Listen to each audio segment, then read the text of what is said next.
Assalamualaikum warahmatullahi wabarakatuh. Perkenalkan, saya Sofia Anggerwati dengan NIM 222111378 dari kelas 4H.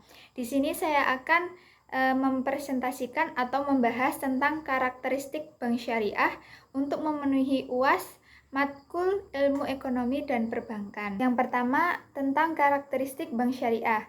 Nah, di karakteristik bank syariah ini ada 5 karakteristik. Yang pertama ada akad, yang kedua ada objek yang dibiayai, yang ketiga ada hubungan kemitraan, dan yang keempat ada struktur organisasi, dan yang kelima ada korporatif kultur.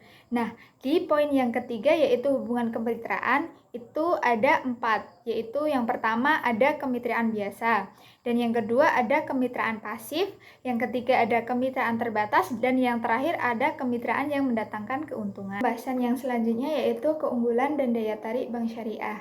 Yang pertama, bank syariah berpihak pada nasabah, dan yang kedua, bank syariah melakukan sistem kebersamaan. Yang ketiga, tahapan menangani gejolak moneter. Yang keempat, ikatan emosional yang kuat. Yang kelima, menekan inflasi. Dan yang keenam, pemihakan pada ekonomi rakyat. Nah, materi yang selanjutnya ada kekuatan bank syariah, ada kelemahan bank syariah. Saya akan membahas yang pertama yaitu kekuatan bank syariah. Yang pertama ada penduduk Indonesia itu mayoritas Islam, jadi enak kalau misal bank syariah mau sosialisasi, mau merangkul masyarakat untuk bergabung ke bank syariah itu gampang. Yang kedua ada komitmen dan dukungan dari pemerintah, khususnya otoritas perbankan atau Bank Indonesia. Yang ketiga ada dukungan lembaga keuangan Islam dari seluruh dunia yang tergabung dalam Islamic Development Bank atau IDB. Nah, yang terakhir ada konsep yang melekat pada bank syariah yang sesuai dengan kebutuhan pembangunan. Yang selanjutnya ada kelemahan bank syariah. Yang pertama, masih rendahnya pemahaman masyarakat tentang produk dan manfaat perbankan syariah. Yang kedua, masih terbatasnya jaringan pelayanan bank syariah dan belum mencapai semua sentra-sentra kegiatan ekonomi. Yang ketiga, keberhasilan sistem bagi hasil sangat tergantung pada kejujuran nasabah, dan bank syariah sangat rawan terhadap mereka yang bertindak tidak baik. Yang keempat, sangat memerlukan kecermatan menghitung bagi hasil, terutama untuk nasabah atau anggota yang jumlah simpanannya itu tidak pernah tetap.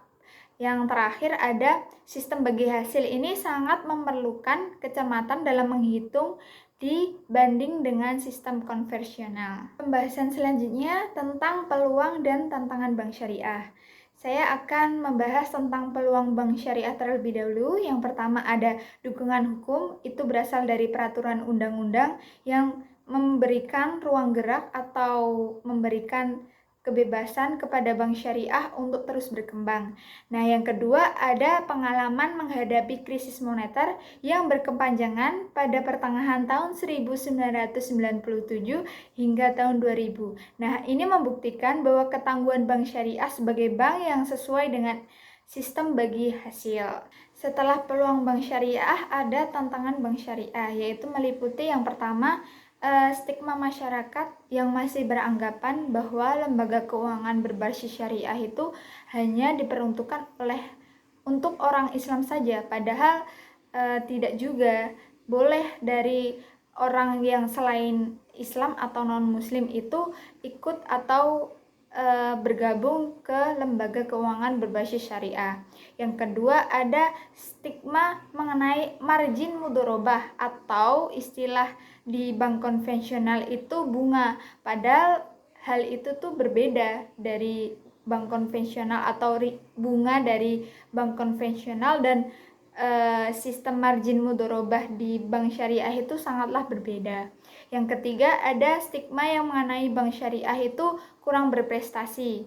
Nah, ini tuh sangat berkaitan dengan sumber daya manusianya, masih tergolong minim.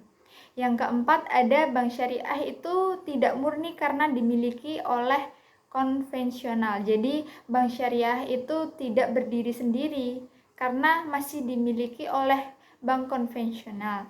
Yang kelima ada produk atau fitur layanan dari bank syariah itu masih terbatas sekali. Nah, yang terakhir ada stigma yang beranggapan bahwa penggunaan istilah Islam di bank syariah itu masih banyak yang belum paham. Jadi istilah-istilah seperti bunga di dalam bank syariah itu masih banyak yang belum mengetahuinya. Pembahasan yang terakhir yaitu prospek dan strategi pengembangan perbankan syariah di masa depan. Yang pertama, melakukan pemberdaya-gunaan kekuatan untuk memperkuat posisi sebagai bank yang dipercaya oleh pemerintah atau masyarakat. Yang kedua, memperkecil kelemahan yang ada dengan banyak sekali melakukan sosialisasi atau pengenalan cara kinerja bank syariah itu seperti apa dan menjelaskan sistem bagi hasil itu seperti apa dengan alasan-alasan yang sangat mendasar. Yang ketiga, memanfaatkan peluang semaksimal mungkin dengan mengembangkan kinerja terbaik. Yang keempat, melakukan pendekatan-pendekatan strategis melalui pemuka agama bisa atau tokoh masyarakat yang sangat berpengaruh di lingkungan tersebut. Dan yang terakhir, membuka kesempatan kerjasama dengan perguruan tinggi atau lembaga-lembaga riset yang berpengalaman untuk melakukan kajian atau penelitian berkenaan dengan permasalahan yang dihadapi oleh bank syariah. Mungkin itu pemaparan yang bisa saya sampaikan. Bila ada salah kata atau kekurangan mohon dimaafkan. Sekian dari saya. Wassalamualaikum warahmatullahi wabarakatuh.